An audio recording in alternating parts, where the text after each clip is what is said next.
सर्वांना सस्ने जय जिजाऊ रामकृष्ण हरी. आरोग्य विभाग आणि त्याचा हलगर्जीपणा, त्याचा होणारा इतरांना त्रास, ह्या सगळ्या गोष्टी काही आपल्याला नवीन नाहीत. अनेक उदाहरणं आपण त्याचे नेहमीच बघत असतो. अशीच एक दुर्दैवी घटना काल जळगाव जिल्ह्यामध्ये घडली.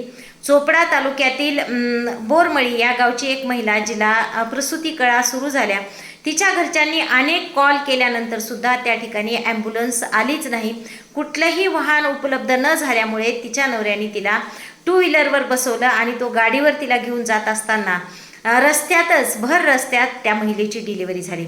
आज आपण या महाराष्ट्राला पुरोगामी महाराष्ट्र म्हणतो. आपण 21व्या शतकामध्ये जगत आहोत. महिला ह्या कुठल्याच क्षेत्रात कमी नाहीत. त्या खांद्याला खांदा लावून, पुरुषांच्या खांद्याला खांदा लावून काम करतात असं एकीकडे म्हणतो. IT क्षेत्रामध्ये आपण आज वावरतो. भारत आता महासत्ता होऊ लागलेला आहे असा भास आपण एकीकडे निर्माण करतोय. आणि अशाच परिस्थितीमध्ये एका महिलेची मात्र भर रस्त्यात डिलिव्हरी करावी लागते. हे अत्यंत दुर्दैवी आहे.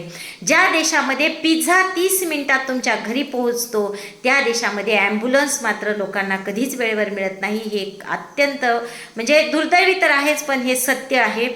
हे नाकारून चालणार नाही. आज एकीकडे आपण पाहतो की मेट्रोसारखे प्रकल्प उभे केले जातात, ज्यातून आपल्याला असं सांगितलं जातं की ताशी 500 किलोमीटर मला वाटते त्या चालणार आहेत. एवढंच काय, तर नागपूर मुंबई हे अंतर आपण केवळ 8 तासामध्ये पूर्ण करणार आहोत. समृद्धीसारखे हायवे, समृद्धीसारखे प्रकल्प आपण एकीकडे उभे करतोय आणि दुसरीकडे मात्र अगदी तळागाळातील लोकांचे हे हाल आहेत.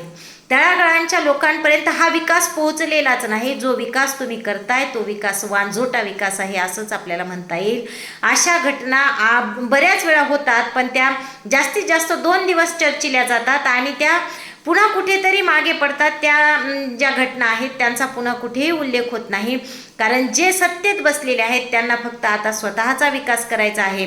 आणि दुर्दैवाने ही जी व्यवस्था आहे, हे जे शासन आहे, याला प्रश्न विचारणारे लोकसुद्धा आता कमी कमी होऊ लागलेले आहेत. त्यामुळे अशा